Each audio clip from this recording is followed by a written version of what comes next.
আসসালামু আলাইকুম। আবারও নতুন একটা ভিডিওতে আপনাদের সবাইকে স্বাগতম। আশা করছি পুরোটা সময় জুড়ে আমার সাথেই থাকবেন।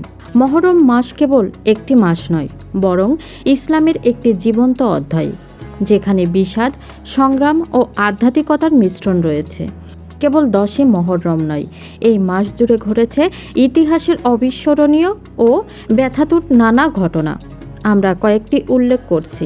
মহরমের উল্লেখযোগ্য তারিখ ও ঘটনা। কারবালায় হোসাইন রাদিয়াল্লাহু আনহুর প্রবেশ। 660 সালে হিজরি 61 সনে হোসাইন ইবন আলী রাদিয়াল্লাহু তাআলা আনহু কারবালায় প্রবেশ করেন এবং তার শিবির স্থাপন করেন। ইয়াজিদের সেনাবাহিনী তাদের ঘিরে ফেলে। কুফার দিকে যাওয়ার পথে উমাইয়া সৈন্যরা তাদের থামান এবং কারবালার মরুভূমিতে শিবির স্থাপন করতে বাধ্য করেন, যেখানে পানি বা কোনো সুরক্ষা দেওয়াল ছিল না। এই ঘটনা কারবালার ট্র্যাজেডির সূচনা করে। মহরমে পানি নিষিদ্ধকরণ।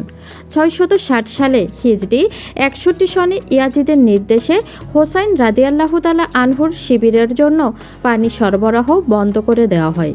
এর ফলে হোসাইন রাদিয়াল্লাহু তাআলা আনহু ও তার সঙ্গীদের মধ্যে তীব্র তৃষ্ণা ও ক্ষুধার সৃষ্টি হয়।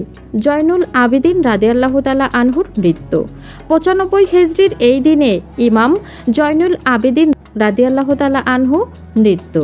কোনো বর্ণনা মতে উমাইয়া খলিফ ওয়ালিদের নির্দেশে তাকে বিষ পানে শহীদ করা হয়। তিনি ছিলেন হোসাইন ইবন আলী রাদিয়াল্লাহু তাআলা আনহুর পুত্র এবং কারবালার ট্র্যাজেডির সাক্ষ্য হয়ে বেঁচে থাকা একমাত্র পুরুষ সদস্য। আলোচনার ব্যর্থতা। 660 সালের এই দিনে হোসাইন রাদিয়াল্লাহু তাআলা আনহু ও উমাইয়া বাহিনীর মধ্যে আলোচনা ভেঙে পড়ে। উমাইয়া নেতা উমার ইবন সাদ বিকেলে নামাজের পর আক্রমণের পরিকল্পনা করেছিলেন, কিন্তু তাকে পরের দিন পর্যন্ত অপেক্ষা করতে রাজি করানো হয়। হোসাইন রাদিয়াল্লাহু আনহু ও তার অনুসারীরা সেই রাত ইবাদতে কাটান। আশুরা ও কারবালার যুদ্ধ। এদিন আশুরার দিন। নবীজি সাল্লাল্লাহু আলাইহি ওয়াসাল্লাম বলেন, আশুরার দিনের রোজা পূর্ববর্তী 1 বছরের পাপের কাফফারা হিসেবে গ্রহণ করা হবে। সহিহ মুসলিম হাদিস নম্বর 1162। 680 সালের এই দিনেই কারবালার যুদ্ধ সংগঠিত হয়। হোসাইন ইবন আলী রাদিয়াল্লাহু আনহু ও তার ভাই আব্বাস রাদিয়াল্লাহু আনহু এবং তার পরিবারের অধিকাংশ পুরুষ সদস্য উমাইয়া সৈন্যদের হাতে শাহাদাত বরণ করেন। যুদ্ধের শেষে উমাইয়া সৈন্যরা হোসাইন রাদিয়াল্লাহু আনহুর শিবিরের নারী ও শিশুদের বন্দী করে দামেস্কে নিয়ে যায়। প্রথম কিবলা নির্ধারণ। 16 মহরমে নবীজি সাল্লাল্লাহু আলাইহি ওয়াসাল্লাম বাইতুল মুকাদ্দাসকে প্রথম কিবলা হিসেবে নির্ধারণ করেন। পরবর্তীকালে কোরআনের আয়াতের মাধ্যমে কিবলা কাবার দিকে পরিবর্তিত হয়। আমরা তোমার মুখকে আকাশের দিকে বারবার ফিরতে দেখি, তাই আমরা তোমাকে এমন কিবলার দিকে ফিরিয়ে দেব যা তুমি পছন্দ করো।